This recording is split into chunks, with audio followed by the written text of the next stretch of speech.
que tenemos cada domingo, que es muy significativo para adorar a Dios, para aprender de su palabra, para tener coinonía los unos con los otros. Gracias, hermano. Y vamos a seguir con una serie de temas que podríamos decir algunos temas escatológicos o de los últimos días. Y definitivamente ha sido muy interesante. Por ejemplo, Carlos comenzó hablándonos acerca del arrebatamiento o el rapto. Luego Juan nos habló acerca de por qué nosotros creemos en la pretribulación, o sea, que el rapto va a ser antes de la gran tribulación. Y hay un tema que está allí, que es el tema de la segunda venida del Señor Jesucristo. Temas muy importantes, temas de mucha expectación para cada uno de nosotros, porque nosotros al mirar, por ejemplo, dos eventos, que es el evento importante que tiene que ver, Cristo viene antes de la gran tribulación, va a venir, pero en esa ocasión los creyentes van a ser llevados al cielo, pero no todos los ojos le verán. Pero va a haber otra venida, que es la después de la gran tribulación, que es que Cristo va a regresar a la tierra y ahí sí todo ojo le verá. Entonces hay una venida antes de la gran tribulación que se llama el arrebatamiento, y hay otra que es después de la gran tribulación, o precisamente para iniciar con los creyentes en Cristo lo que es el milenio. Entonces son temas muy interesantes que deben mantener un impacto en nuestra vida, que le darán sentido a nuestro destino y que también deben alimentar la pasión por el compromiso, y eso nos sostendrá como en marcha para seguir sin claudicar la vocación a la cual nosotros hemos sido llamados, pero también viviendo una vida que le agrade a Dios, llevando el Evangelio. Entonces vamos a orar para pedir que Dios nos dé sabiduría. Señor, gracias por tu palabra, gracias por estos domingos en los cuales hemos sido enseñados, retados y estimulados, Señor, a pensar en estos eventos del futuro. Gracias, Señor, por la realidad de lo que somos en Cristo Jesús. Gracias porque nos rescataste de nuestra vana manera de vivir y ahora estamos sentados en lugares celestiales juntamente con Cristo. Gracias, Señor, por esta oportunidad de mirar juntos su palabra y ser estimulados para un mayor compromiso contigo. En Cristo Jesús. Amén. Hace como un mes, como familia tuvimos la oportunidad de ir a un lugar que se llama Salento, en el Quindío. Y allí en Salento, en la punta de la montaña, hay un mirador. Y ahí en el mirador, bueno, hay un señor que arrienda binóculos y telescopios. Entonces ahí en ese lugar arrendamos ambos para mirar el binóculo, para mirar quizá un poco más cerca, los telescopios para mirar más lejos, y de allí se alcanzan a ver, o sea, montañas, se ve el valle de Cocora, creo que se llama, y de allí se ve el nevado parte del Nevado del Ruiz y el Nevado del Tolima. Pero pareciera que eso, por el telescopio pareciera que eso fuese allí cerquita, que uno lo pudiera tocar así con la mano, pero a eso hay que andarle bastante, o sea, hay que bajar y luego detrás de esa montaña que aparentemente está cerquita hay otra montaña. Entonces yo estaba pensando que así son a veces los eventos del futuro.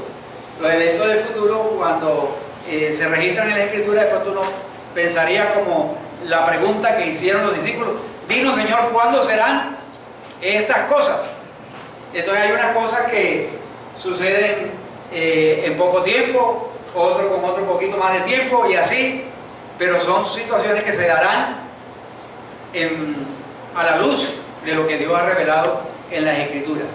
Entonces por eso no nos desanimemos al ver estos acontecimientos, porque para algunos pudiera ser que eso es en el ya, en el ahora, pero deberán pasar por determinados momentos, pero que al fin y al cabo tendremos nuestro anhelado esperanza gloriosa, que es la consumación con el poder de Dios a través de Jesucristo. Entonces, para algunos en esta época, que es una época muy posmoderna, es una época llena de muchos logros inimaginables. O sea, ya no solamente se ha conquistado la luna, sino que se va a otros planetas y se está descubriendo allá si hay agua o no hay agua, y en ese proceso está una científica colombiana de llegar allá. Logros inimaginables en el campo de la tecnología. O sea, hemos avanzado, pero por otro lado está lleno de vergüenzas abrumadoras, de violadores que nosotros mismos a través de la prensa aquí en Barranquilla hemos sido informados de lo que ha pasado con lo que llamaban el violador de la Sierrita. Y, o sea, por un lado, logros inimaginables, por otro lado, unas vergüenzas y unos pecados y unas situaciones bastante abrumadoras. También encontramos que hay poderes que de una u otra manera afectan no solamente los poderes políticos, sino unos poderes globalizantes que ya abarcan toda la tierra. Lo que sucede por allá afecta de una manera u otra a esta nación o a un pueblo.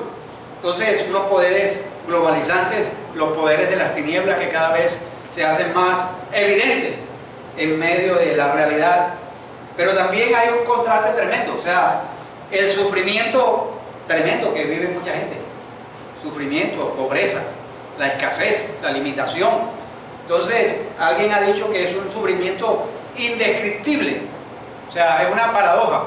En medio de los avances, en medio de la tecnología, también hay sufrimientos tremendos. Al visitar uno ciertas comunidades, yo estuve en estos días entre los Guayú, y al ver, por ejemplo, que han construido una serie de pozos que han costado una cantidad de dinero, pero no los han conectado al sistema del acueducto allí. Entonces la gente está sin agua y tiene allí cómo poder obtenerla, pero hay intereses políticos que no les conviene que la gente tenga agua, porque si tienen agua y se les soluciona esa problemática, entonces ya no podrían tener los votos para el futuro. Entonces allí está. También tenemos una realidad que es la religiosidad.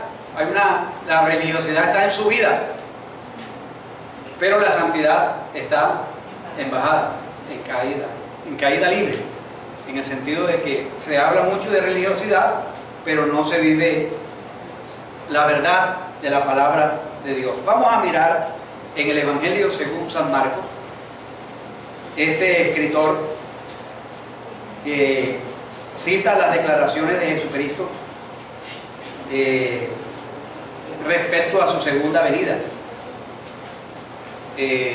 Marcos escribió más o menos unos 60 años después de que Cristo ascendió a los cielos, y también dicen que recibió de Pedro información acerca de la vida y ministerio de Jesucristo. Y el enfoque de él es hacia el Cristo sufriente, el Cristo que sufrió, y está dirigiéndose a una comunidad que está sufriendo, a una comunidad que está siendo afectada por los emperadores, especialmente el emperador Nerón. Dicen que él era así de malo porque la mamá le puso un nombre de perro y la mandó a matar, la señora Agripina. Entonces, pero vivían unas situaciones bastante difíciles, esa comunidad a la cual Marcos le está escribiendo. Entonces miremos los primeros 6 versículos. Capítulo 13. 13. Marcos capítulo 13. 13. 12 más 1. 12 más 1. Antes del 14. Y después del 12. Saliendo Jesús del templo, le dijo uno de sus discípulos: Maestro, mira qué piedras y qué edificios. Jesús respondiendo le dijo: ¿ves estos grandes edificios? No quedará piedra sobre piedra que no sea derribada. Y se sentó en el monte de los olivos frente al templo. Y Pedro, Jacobo, Juan y Andrés le preguntaron aparte: dinos, ¿cuándo serán estas cosas? ¿Y qué señal habrá cuando todas estas cosas hayan de cumplirse? Jesús respondiendo les comenzó a decir: mirad que nadie os engañe, porque vendrán muchos en mi nombre diciendo yo soy el Cristo, y engañarán a muchos.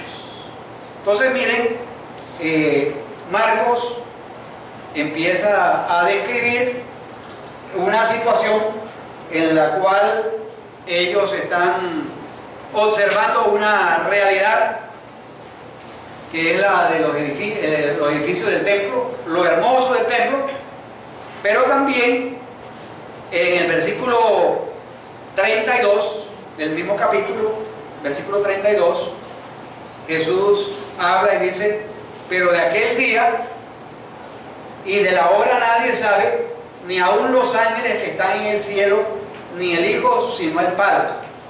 Mirad, velad y orad, porque no sabéis cuándo será el tiempo. Es como el hombre, versículo 34, que yéndose lejos dejó su casa y dio autoridad a sus siervos y a cada uno su obra, y al portero mandó que velase. Versículo 35. Velad pues, porque no sabéis cuándo vendrá el Señor de la casa, si al anochecer o a la medianoche o al canto del gallo o a la mañana, para que cuando venga de repente no os halle durmiendo. Y lo que vosotros digo, a todos los digo: velad. Entonces noten que Jesús empieza a raíz de la pregunta y de la inquietud que tienen sus discípulos más cercanos. Jesús empieza a hablar de unos eventos, un evento que tiene que ver con la destrucción del templo, que sucedió exactamente en el año 70, y luego habla de otro evento que tiene que ver con la segunda venida, uno en relación con la iglesia, otro en relación con el pueblo de Israel, el tratamiento que Dios tiene con el uno, el tratamiento que Dios tiene con el otro. Y aquí hay algo que es lo que yo quiero tocar durante esta mañana, es que mientras usted y yo estamos esperando la segura y definitiva venida del Señor, hay que hacerlo bajo unos criterios, y es los criterios que el Señor nos da aquí de mirar, de huir y aprender y velar, como esos 4 imperativos que aparecen allí: mirar, huir, aprender y velar. Vale la pena que usted pueda subrayar esos 4 verbos que están allí.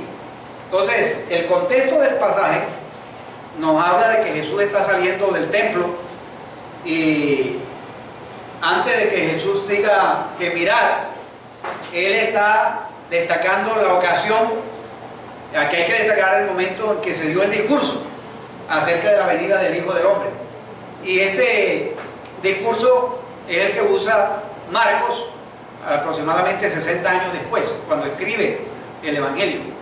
Entonces está destacando el discurso y está destacando algunas cosas a las cuales Jesucristo hizo énfasis, por lo menos en esas 4 palabras.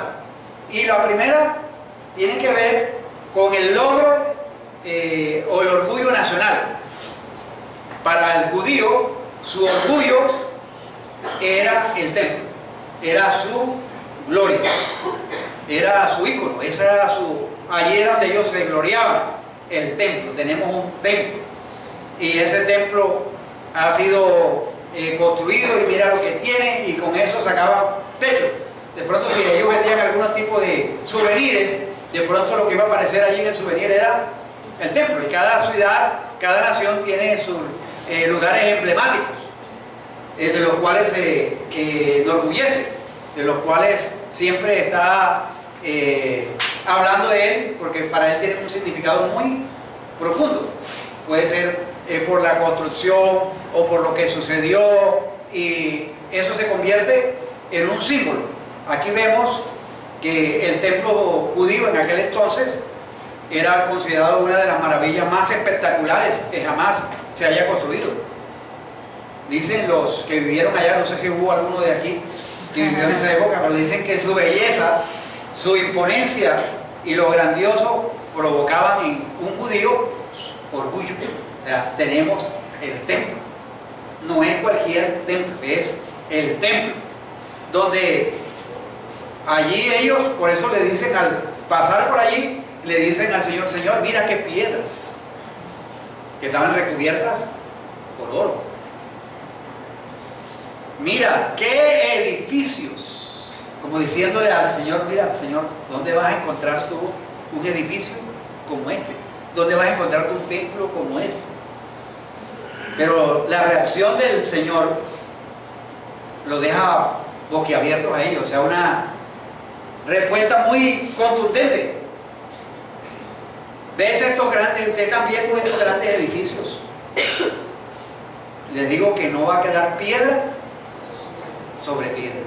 O sea, sobre aquellos que han construido su identidad nacional, sobre aquellos que han construido su orgullo, el Señor le dice que no va a quedar piedra sobre piedra.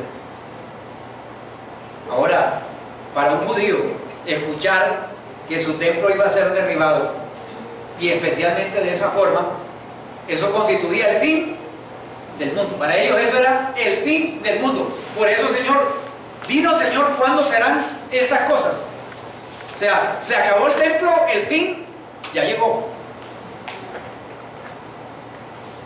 Jesús, a esta comunidad que se niega de pronto a aceptar, porque ellos consideraban, y era en cierto sentido una realidad, que la gloria mismísima de Dios estaba allí en el templo. Entonces, no solamente el edificio, sino la persona que habitaba el edificio, que era Dios mismo. El problema es que ya Jesús había hecho una observación. Jesús había mirado y había recorrido el templo, y su percepción iba más allá que la percepción que tenían los judíos. Jesús no simplemente se quedó en la belleza arquitectónica, no solamente en la estética, sino en la profundo del corazón de las personas, si realmente Dios estaba allí en ese templo. Para comprender la afirmación, miren lo que dice el versículo 3 y 4. Se sentó en el monte de los olivos. ¿Frente a qué? Al templo. Estaba frente al templo. Allí tenía una visual, la panorámica completa. Y allí están Pedro, ¿quién más? Jacobo, Juan y Andrés. Entonces ellos le preguntan, aparte que no lo oigan los demás: Señor, dinos cuándo serán estas cosas, y qué señal habrá cuando estas cosas hayan de cumplirse. Entonces, para ellos eso era el fin. Entonces, por eso miren que Jesús empieza a hablar de los eventos: la destrucción del templo, luego viene el evento hacia los judíos, hacia los gentiles.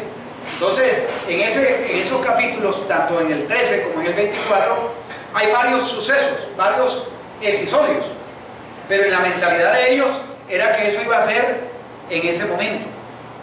Ustedes recuerdan que, si ustedes leen los capítulos anteriores de San Marcos, Jesús hizo su entrada triunfal a Jerusalén, lo que llamamos como el Domingo de Ramos, y allí dice que Jesús entró al templo y Y cuando él salió del templo, salió con una nostalgia, con un sinsabor. Estuvo buscando algo en el templo y no lo encontró. Parece ser que salió como decepcionado del templo. ¿Y por qué fue que Jesús salió decepcionado? Porque el templo había cambiado su razón de ser un lugar de adoración para Dios, y Jesús mismo dijo que se convirtió en una cueva de ladrones. Se convirtió en un comercio, se convirtió en transacciones de negocios por aquí, negocios por allá, y se perdió la realidad para la cual había sido construido el templo. Y la realidad de hoy no es diferente. Hay lugares donde se va a buscar a Dios y se encuentra el comercio, se encuentra exigencia de dinero, donde todo el enfoque está en la plata, donde todos los pasajes concluyen y terminan en ofrendar. Y sucedió en esa misma época. Por eso Jesús salió como desanimado, desalentado. Y unos autores confirman que definitivamente Jesús más adelante encuentra una higuera y que esperaba que esa higuera diera fruto, y no daba fruto. Es como la misma expresión: no quedará piedra sobre piedra. Y ahí lanza una maldición contra la higuera, que no va a dar fruto. La higuera, igual que el templo, se volvieron pura hermosura, se volvieron pura estética.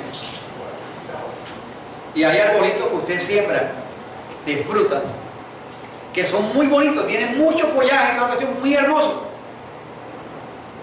pero no dan fruto. No dan fruto. Y usted le hace por aquí, les hace por allá y no da fruto. Y a veces tiene que amenazarlos.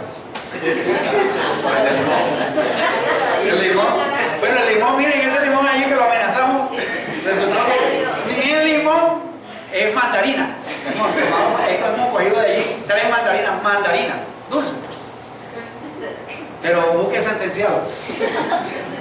Jesús llega al templo, y allí en el templo Dios ha sido puesto a un lado. La higuera no está dando fruto. Jesús lo dijo: es una cueva de ladrones. Tremendas afirmaciones. O sea, el creador del universo entra allí al templo y encuentra que Él ha sido desalojado, que Él no ocupa el lugar. Dice la Biblia que también encontró en el templo una mujer que los ricos, por ejemplo, habían allí que echaban de lo que les sobraba, pero también encontró una mujer que ofrendó todo lo que tenía. Jesús era un buen observador. Jesús miraba bien. Por eso esa expresión de mirar. A veces nosotros, los seres humanos, nos analizamos y no miramos lo que está sucediendo a nuestro alrededor, y pensamos, o nos hacemos lo de la vista gorda y pensamos que todo está bien. En el templo ya no estaba Dios.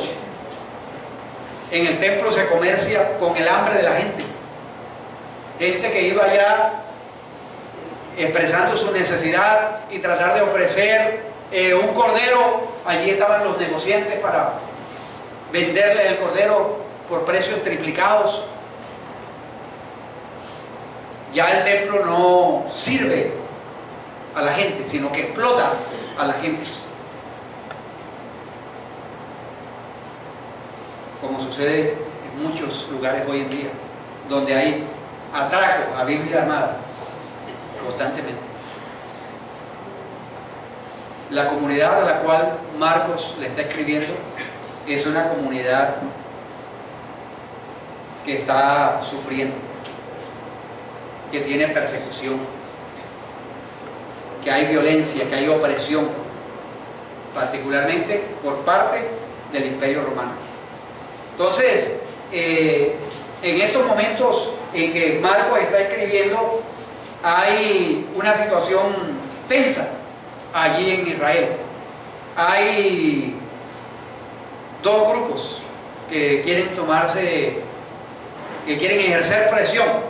Por un lado están los colaboracionistas del imperio, que entre ellos estaba Mateo, había sido uno de ellos, colaboraba mucho con el imperio. Y por otro lado estaban los celotes, que era la guerrilla de ese entonces, que estaban en contra del imperio romano. Y estaba el pueblo que lo era presionado a tomar uno de los bandos. Entonces, en esa presión, en esa situación en la cual la gente exigía lealtad al uno o al otro, identifícate, ¿eres del imperio o estás en contra del imperio? Y había esa pugna, esa lucha, esa rivalidad.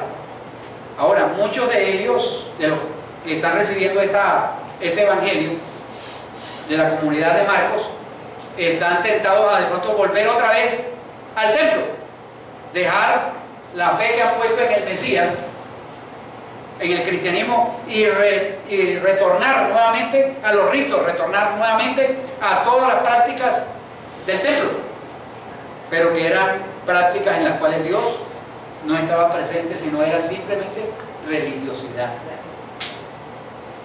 Por eso los discípulos se preguntan, ¿no será esta la hora de su segunda venida? Quizás habían algunos de ellos que habían presenciado la resurrección y ahora se encuentran inquietos frente al retorno de Cristo, porque parte del mensaje apostólico incluía no solamente la resurrección, sino la ascensión y la segunda venida. Esa era parte del paquete evangelístico. Entonces, miren estos dos contextos. Por un lado, hay una estética del templo, pero sin ética. La estética sin ética se vuelve patética.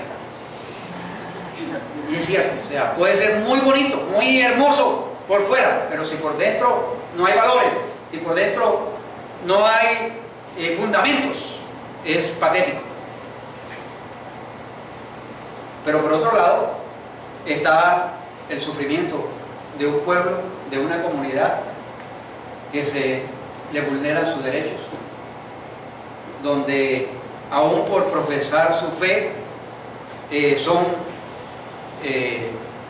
echados en el foso de los leones, son puestos a pelear allá como gladiadores. Entonces mucha gente sin esperanza y quizás sin un futuro muy deseable. Pero esa realidad es la misma realidad que nosotros a veces vivimos.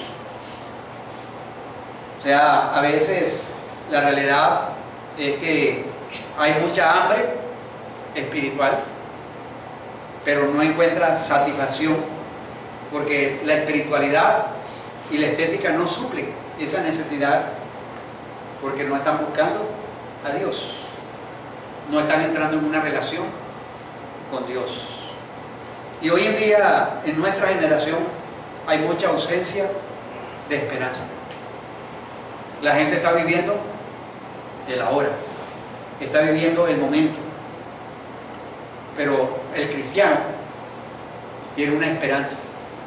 Es la esperanza de que Cristo volverá, de que Cristo nos llevará, que estaremos con Él. Y eso es algo estimulante. Pero necesitamos ser buenos observadores. Necesitamos mirar, huir y aprender y velar. Porque esto acontecerá. Lo que Jesús ha dicho acontecerá. Y eso no es para descifrar calendarios. Porque en el versículo 32 dice: pero aquel día y de la hora nadie sabe, ni aun los ángeles que están en el cielo, ni el Hijo, sino el Padre. No es buscando código, que el código por aquí, que el código por acá, que el número es del versículo tal, que el número de otra cuestión allá, que aquí, que el pueblo de Israel, que esto por aquí, por allá. No es a buscar, a descifrar asuntos. Es un hecho que va a suceder, solo que no sabemos el día ni la hora, ni aún los ángeles que están en el cielo. Entonces, no es, estos estudios no es para especializarnos en futurología, o sea, que salir de aquí unos futurólogos expertos. Tampoco es para relajarnos,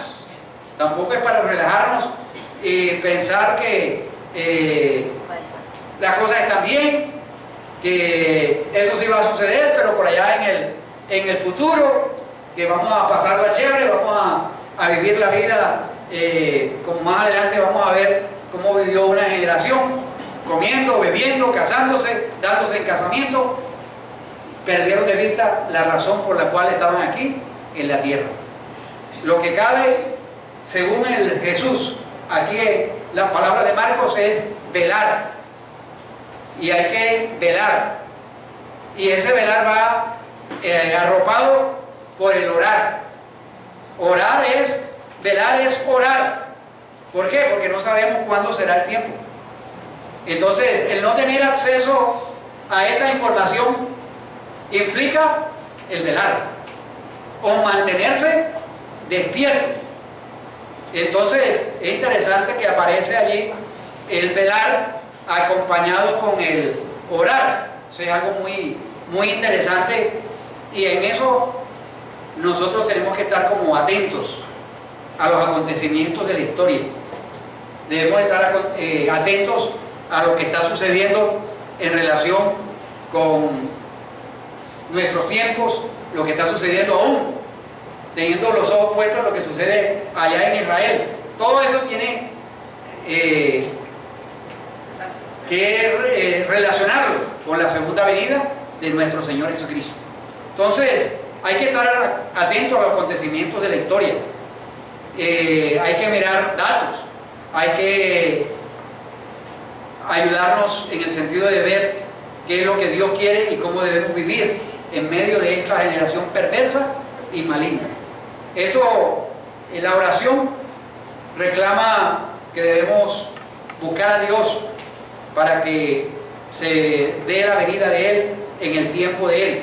Ese velar palpa la realidad, y Él lo ilustra, Jesús lo ilustra en el versículo 34 de una manera muy pintoresca. Cuando es como el hombre que, yéndose lejos, dejó que su casa y dio autoridad a sus siervos y a cada uno su obra, y al portero mandó que velase. Los que viven en conjuntos cerrados saben que una de las funciones del vigilante allí, y por eso de allí viene el nombre de celador, el que tiene que celar, o guachimán, le llaman en otra por ahí en el interior del país, o sea, el que está mirando, el que está pendiente, el que está allí observando. Y miren que aquí dice que el dueño de la casa va a tardar en volver, va a demorar, y los discípulos deben estar como pendientes, porque en un edificio, si el portero que está allí, uno por ejemplo tiene que tener cuidado cuando se despide de ellos, porque no decirle que duerma, eso no le puede decir al celador, sino más bien que esté despierto, darle la buena noche, pero no decirle que duerma, porque si se duerme estamos en riesgo, y el riesgo es que el ladrón puede llegar en la hora menos esperada. Cantábamos allí que como un relámpago, y el Señor vendrá en la forma introspectiva que puede llegar un ladrón, o el ladrón a usted le avisa, le dice: a la 1 voy, ojo, que voy a entrar por la ventana. No, porque si usted sabe que el ladrón va a la 1, usted va a estar allí listo con el bate, esperando al ladrón. O sea, pero miren, en el otro evangelista que es Lucas, cita aspectos de la segunda venida y cita el caso de lo que sucedió en el tiempo de Noé. A la generación de Noé los encontró completamente distraídos. ¿En qué estaban entretenidos de la generación de Noé?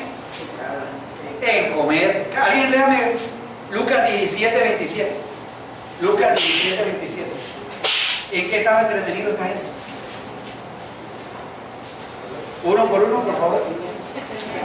Comían, bebían, se casaban y se daban en casamiento, hasta el día en que entró Noé en el arca y vino el diluvio y los destruyó a todos. Entonces estaban entretenidos en comer, beber, casarse y propagarse. También en los días de Lot comían, bebían, compraban, vendían, plantaban, edificaban. O sea, estaban enfocados en ellos mismos. Su proyecto de vida era enfocados en ellos. O sea, se había reducido su vida a lo doméstico. Se había reducido al consumo. Enfocados en el dinero, enfocados en sus títulos, en sus posesiones. ¿No será que nuestra generación y aún la iglesia cristiana puede estar entretenida en sus propios proyectos, no en el proyecto del reino de Dios, no en el proyecto de extender el evangelio, sino en sus propios proyectos? Los días en que vivió Noé eran días repletos de corrupción, de violencia. Se profanó lo sagrado.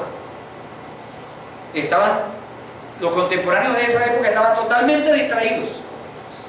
Estaban en esas andanzas que ni siquiera se dieron cuenta cuando llegó el diluvio. O cuando en los tiempos de Lot llegó el azufre. Agua y azufre. Para unos agua y para otros azufre. Pero no, ellos estaban enfocados en sus propios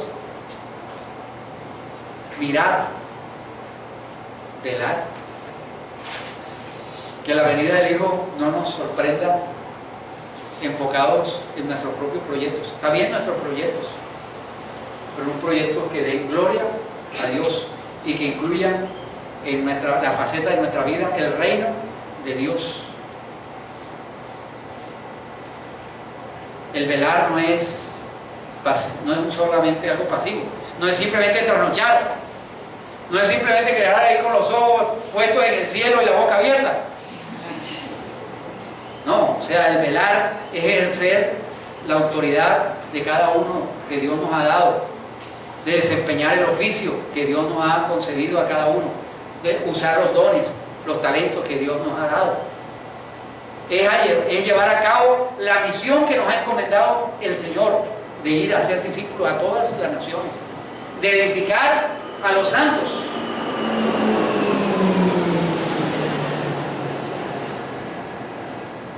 El que el Señor se está demorando, el hecho de que desconocemos el tiempo de su venida, no es excusa para distraernos o velar o bajar la guardia, sino que más bien debe ser un estímulo. Y eso es lo que el Señor trata de darnos, un estímulo. El portero, miren al portero. El portero tiene que desempeñar esa tarea importantísima. Si él no vela, pone en alto riesgo a toda la comunidad. Y pareciera que eso como que pone una atención en los líderes, la responsabilidad de los líderes. Los líderes debemos actuar como porteros, quienes esperamos sobre todo los que velan, ayudar por medio de la palabra de Dios a estar atentos, a analizar los tiempos. Ustedes se acuerdan que Pedro en una oportunidad negó todo vínculo con el Señor. Cuando el Señor lo arrestaron, negó todo vínculo. Y en el libro de Marcos aparece un muchacho, un joven que huyó, que estaba en una sábana y lo iban arropado con una sábana y lo iban a arrestar. Y cuando lo huyó, desnudo, algunos piensan que era mismo Marcos. Pero hay algo interesante aquí, es que si fue Pedro el que realmente le transmitió a Marcos la vivencia de Jesús aquí en la tierra, es muy honesto Pedro al agregar este elemento muy importante de la vigilancia, el de estar alerta, porque en un momento dado se durmió. No solamente se durmió físicamente allá en el Getsemaní, sino que también cuando fue confrontado, dijo, no, yo no lo conozco. A todos el Señor nos dice, velar. Velar es una de las tareas centrales que nos corresponde y ayudar a que podamos generar un grupo, un movimiento de veladores, de que la iglesia sea una iglesia vigilante. El proyecto de la segunda venida está a salvo para los seguidores de Jesucristo. Pero se necesita discipulado, se necesita orientar a la gente, necesitamos tener gente despierta. La pregunta es, ¿en qué manera nosotros estamos involucrados en ayudar a mantener despiertos a los demás, a estar velando, amonestando, animando, estimulando a otros? O simplemente cada uno está viviendo su propia vida. Yo vivo mi propia vida, no me interesa lo que pueda pasar con mi hermano o con mi hermana. El llamado es estar vigilantes, ayudar al otro. Y de vez en cuando también ayudar a que otro me despierte. Porque el hecho de que yo esté ayudando a otros no implica que yo esté exento de quedarme dormido. Y vivir esta vida enfocado en mis proyectos, en mis planes. Es como, yo estaba tratando de imaginarme, es como si el Señor estuviese diciendo, dile a los seguidores del Señor que tengan cuidado con el anochecer, con la medianoche, con el canto del gallo, al amanecer, porque estos son los momentos más críticos. O sea, en la vigilancia, yo cuando estuve en el seminario, el señor el watchman allá salía una vez por la semana, entonces los estudiantes, para poder tener algo de plática, hacíamos un turno en la noche con un perro pastor alemán, y eso había y una manera de que nos ayudaban para estar despiertos es que había unos relojes en los diferentes puntos así del seminario, eso es la grande, y tenía que uno caminar hasta allá y marcar con una tarjeta allá en ese reloj, y luego de ahí caminar allá y otra en diferentes puntos las tarjetas para estar vigilante. Pero hay unas horas, esas horas de después de 1 o 2 de la mañana, que son las horas más críticas, en las cuales por lo general muchos de los estudiantes ahí fallaban. O sea, que nos sentábamos allá en una silla y ahí quedábamos, pero el reloj al día siguiente mostraba dónde era que habíamos fallado tremendamente. Después podíamos retomar esta cuestión, pero eso quedaba ya marcado. El Señor nos dice que hay momentos que son vulnerables, hay momentos de mucha necesidad en la cual no debemos perder de vista. El Señor sabe que veló, se mantuvo aún en agonía, se mantuvo leal y fiel a su Padre. Estamos llamados nosotros a permanecer fieles, comprometidos con el Señor, aún a pesar de que el Señor Jesucristo, sus amigos más cercanos lo abandonaron, no tuvo el soporte de sus amigos íntimos, pero encontró satisfacción en Dios. ¿Cómo estamos viviendo nosotros estamos velando, estamos comprometidos con la causa de Dios, estamos animándonos los unos a los otros para vivir en santidad. ¿Qué estamos buscando en un lugar como este? ¿Estamos buscando simplemente religiosidad? Que Dios nos libre de, como comunidad cristiana, perder la razón de ser. Y con mucho temor lo digo, hay comunidades que comenzaron muy bien, pero en la medida en que Dios fue prosperándoles, se fueron enfocando más en la provisión que en el proveedor. Y hoy el centro de atención es el edificio, los rituales, y el llamado nuestro es enfocarnos al Dios que mora no solamente en el templo, sino que mora en cada uno de nosotros. Dios está interesado en nuestra vida espiritual, está interesado en nuestra relación con Él, está interesado en nuestra santificación. El Señor quiere que oremos, porque parte de los poderes de Satanás quieren abrumarnos, quieren afectarnos, y al cual el Señor dice que hay que resistir firmes en la fe. El Señor nos llama a cada uno de nosotros a tener constancia. Mientras esperamos la venida del Señor, no nos relajemos. A veces hay personas, por ejemplo, los que juegan fútbol, a veces que van ganando 2-0 y se relajan. No, ya vamos 2-0, ya el partido lo ganamos, y empiezan, y resulta que el equipo contrario va avanzando porque ellos tienen otros intereses. Ellos no están conformes con el 0, ellos quieren, y muchas veces le empatan o le ganan al equipo que se relaja. No estamos llamados a relajarnos, estamos llamados a proseguir en nuestro caminar con Dios. Algunos lo tienen por tardanza, pero el Señor nos llama a nosotros a vivir para su honra y para su gloria. A mí me ha llamado mucho la atención estas palabras de Jesús, porque nos ayudan a enfocarnos, que podemos sacar a Dios del templo, podemos sacar a Dios de nuestra vida, y otras cosas ocupan el lugar que Él debería ocupar.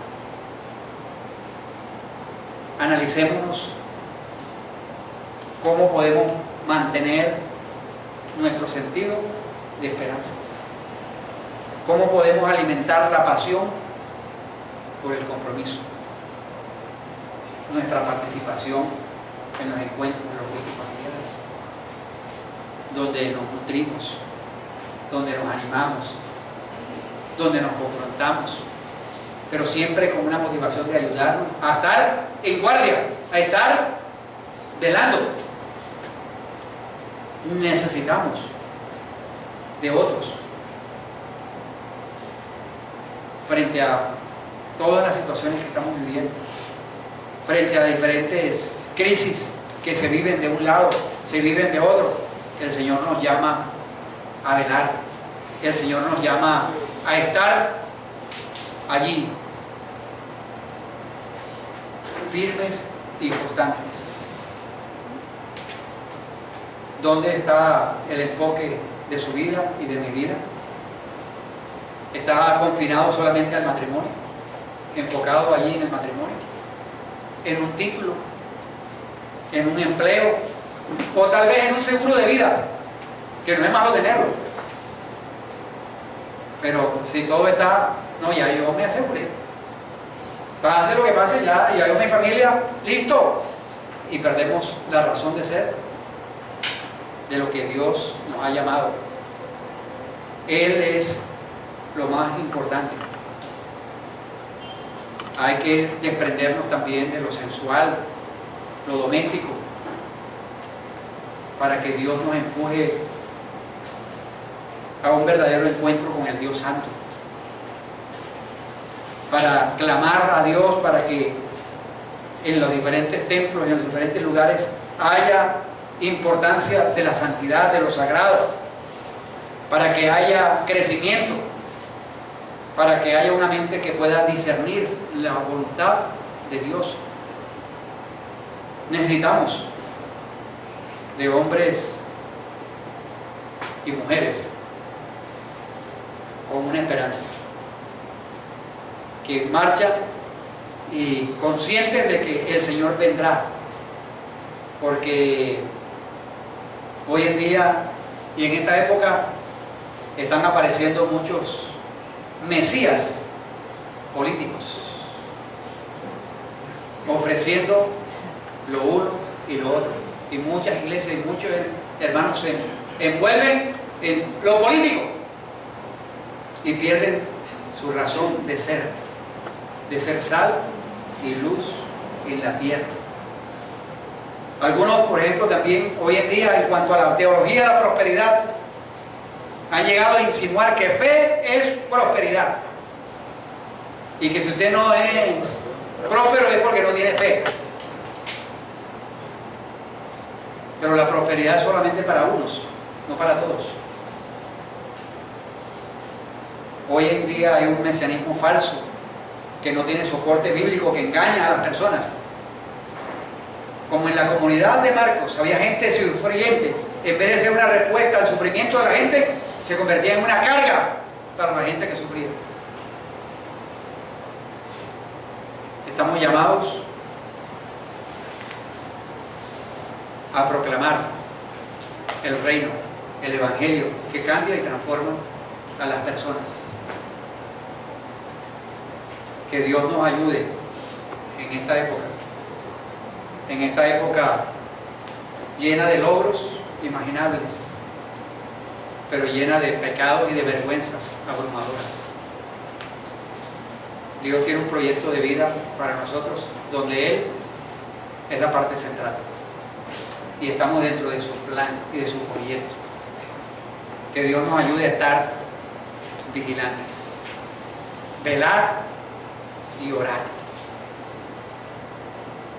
El huir tiene que ver también con, en el caso del pueblo de Israel, de algunas situaciones, pero yo estaba pensando en que muchas veces las personas, frente a las realidades de lo que está pasando en el mundo, en vez de ser cristianos comprometidos, se esconden y ponen lo que Jesús dijo: ponen la luz debajo de una nube y no la ponen en un lugar alto para que alumbre a todos. Cierren sus ojos mientras el ministerio de alabanza viene para que cantemos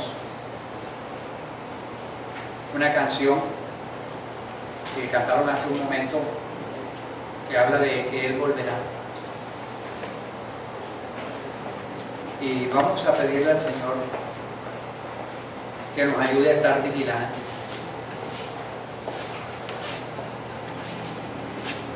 que no estemos dormidos, despiertos. Señor, gracias por tu palabra. Gracias, muchas gracias.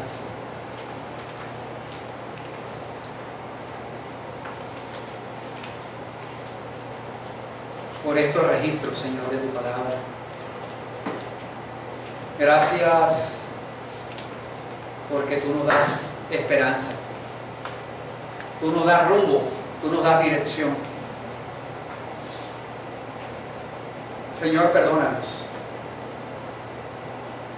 porque muchas veces hemos podido ser como el pueblo de Israel,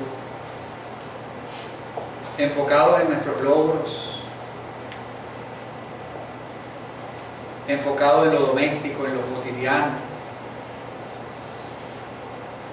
y perdiendo de vista la razón de ser de una iglesia militante, de una iglesia vigilante.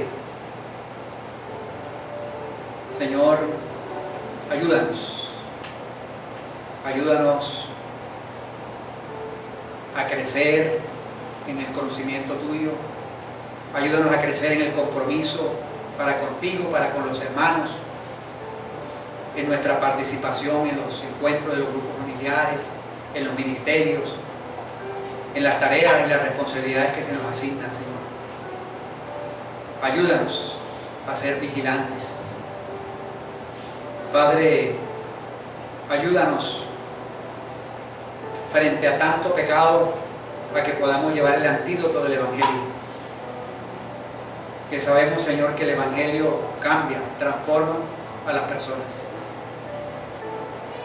Gracias, muchas gracias, Señor, porque en medio de estas comunidades desesperanzadas y en pobreza, el Evangelio también tiene respuestas, Señor. Ayúdanos, Padre, a ser agentes de cambio. Ayúdanos a alumbrar en los lugares en los cuales tú nos has puesto. En las universidades, en los colegios, en los hogares, en las empresas. Señor, que la luz del Evangelio a través de nosotros irradie. Gracias, Señor, porque tú volverás. Gracias, Señor, porque estos acontecimientos que vendrán seguros nos animan, Señor, a vivir el presente de una manera diferente. Señor, gracias. Muchas gracias por la obra de Jesucristo, porque Él no solamente estuvo en esta tierra, murió, resucitó y ascendió, sino que ahora está en los cielos intercediendo por nosotros. Y con toda seguridad volverá. Para lo cual el Señor quiere que tú quieres que nosotros estemos velando y orando y mirando los tiempos, Señor. Ayúdanos a ser analíticos de lo que está pasando a nuestro alrededor. Gracias. En el nombre de Jesús. Amén.